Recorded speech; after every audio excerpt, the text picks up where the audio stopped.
A 50-ton excavator can curl its arm and lift a small school bus clean off the ground. The operator doing it is sitting in a glass cab the size of a phone booth, working two joysticks no bigger than a TV remote. There are no pulleys, no cables, no giant electric motors hidden in the arm. So what is actually doing the lifting? Most people look at an excavator and assume it is a giant mechanical muscle, a diesel engine somewhere, gears somewhere else, and brute force connecting the two.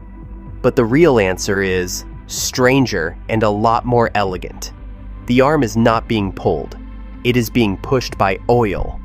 And once you understand how that works, you will never look at a construction site the same way again. First, let's clear up the misconception, because it is almost universal. People see that massive yellow arm swinging through the air and assume there must be motors inside it. Maybe winches, maybe cables wrapped around drums, something muscular, something obviously mechanical. There is none of that. The arm has no motor, no winch, no cable, no gears.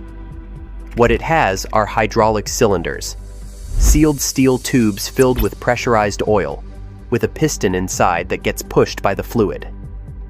That push is purely linear, just a straight in and out motion, like a giant syringe. The clever part is the geometry. Engineers arrange those straight pushing cylinders against the joints of the boom and stick, and the linear push gets translated into the curling, scooping motion you see digging into the earth. Look closely at the arm next time you see one. Those shiny silver tubes running alongside the boom and stick, the ones that look like polished metal pistons, that is the entire muscle of the machine. Everything else is just steel scaffolding holding them in the right place. Here's the part that should genuinely stop you. A hydraulic cylinder the size of a fire extinguisher can output enough force to drag a pickup truck against a wall. That's not because the oil is magic, it's because of pressure math. When you push on a small piston with a pump, and that pressure travels through a closed system and pushes against a much bigger piston on the other end, the force gets multiplied by the ratio of the surface areas. It's the exact same reason you can lift a 2-ton car with a bottle jack the size of a thermos. You are trading distance for force. You pump the handle 100 times, the car lifts an inch, but the force at the top is enormous.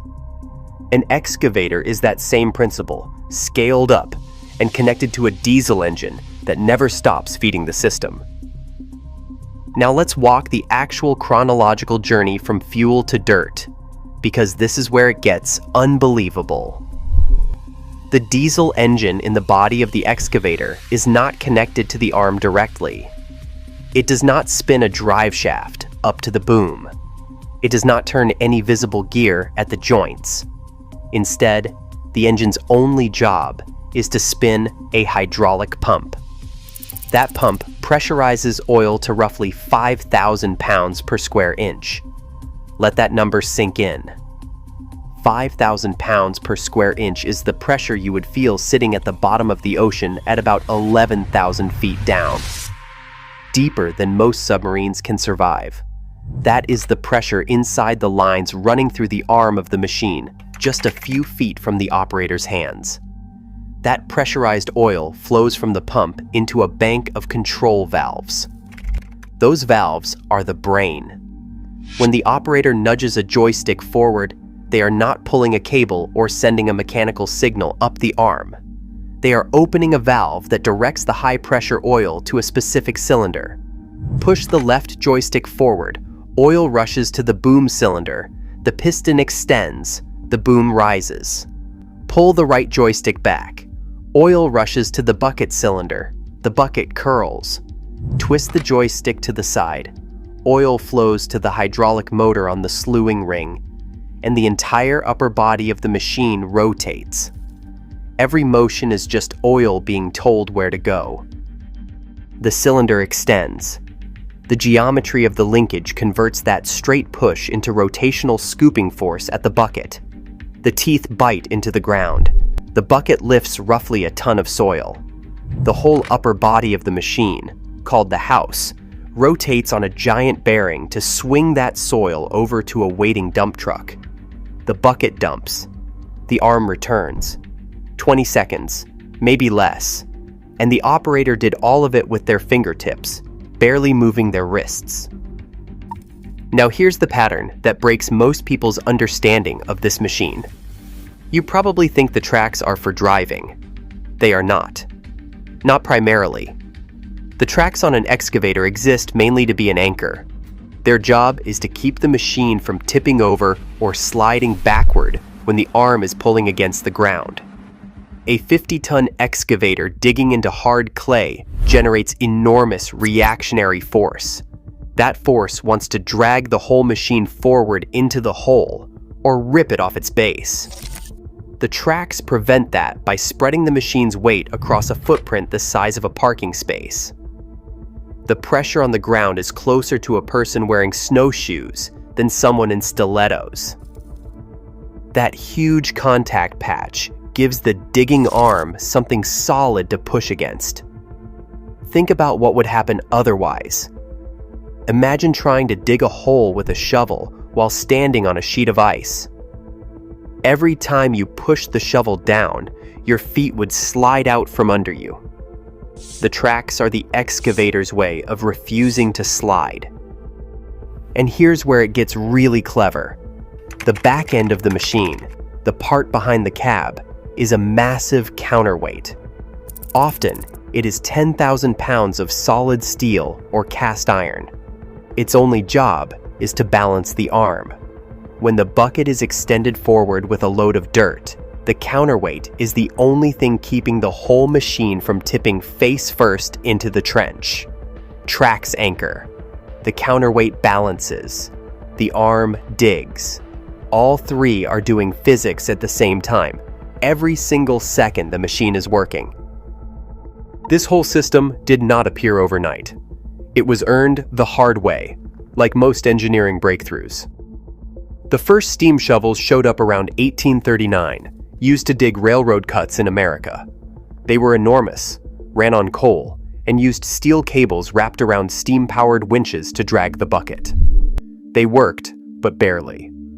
The cables snapped constantly. A snapping cable under tension is essentially a whip made of steel, and operators were killed regularly by them. For nearly 100 years, cable shovels were the only option, and the job of excavator operator was genuinely dangerous. There are accounts from the early 1900s of cable shovels at the Panama Canal construction site, losing operators on a regular basis. The machines were so violent, so prone to catastrophic cable failure, that crews rotated through them constantly. The hydraulic revolution did not really arrive until the 1950s and 60s, when engineers figured out how to make sealed hydraulic systems reliable enough for field use. Once that happened, cables disappeared almost overnight.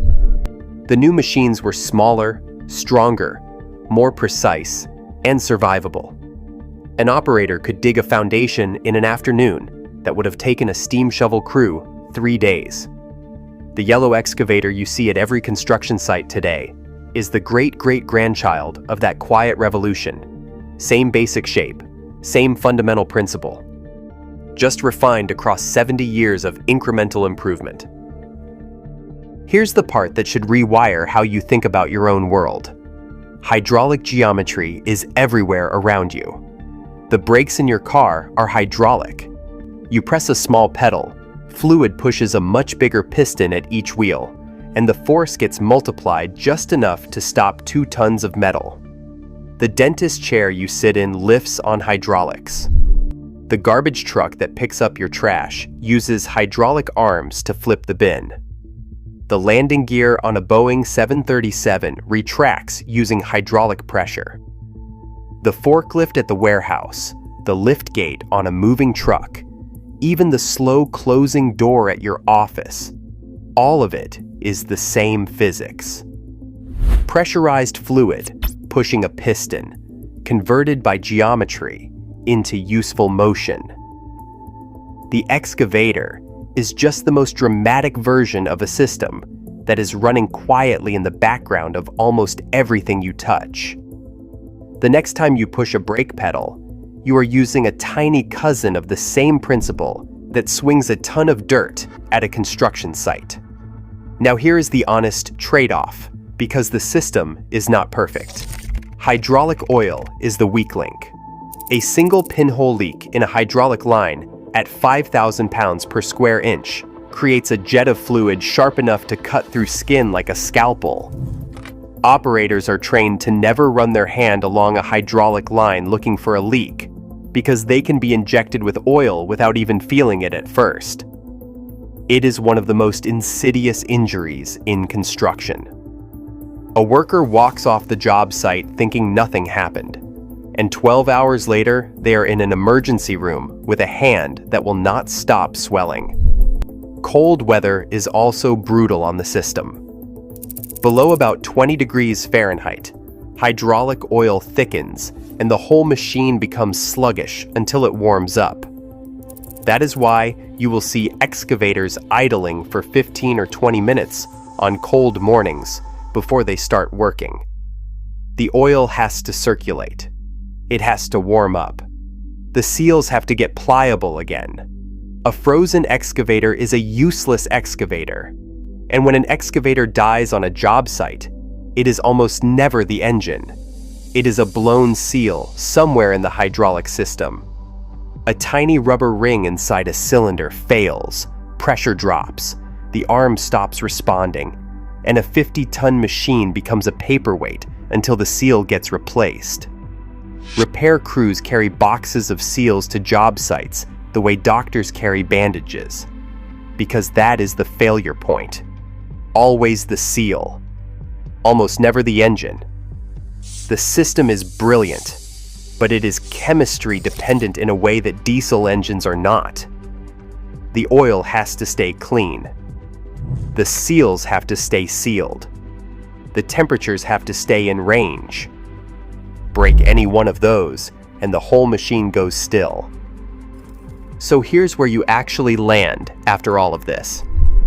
You came in thinking an excavator was a giant mechanical arm with motors and gears, pulled by some combination of cables and brute force. What's actually happening is a diesel engine doing nothing but spinning a pump, oil pressurized harder than the deepest ocean depths flowing through steel lines. A bank of valves the size of a microwave directing that oil to specific cylinders, pistons pushing straight while geometry curls them into scoops.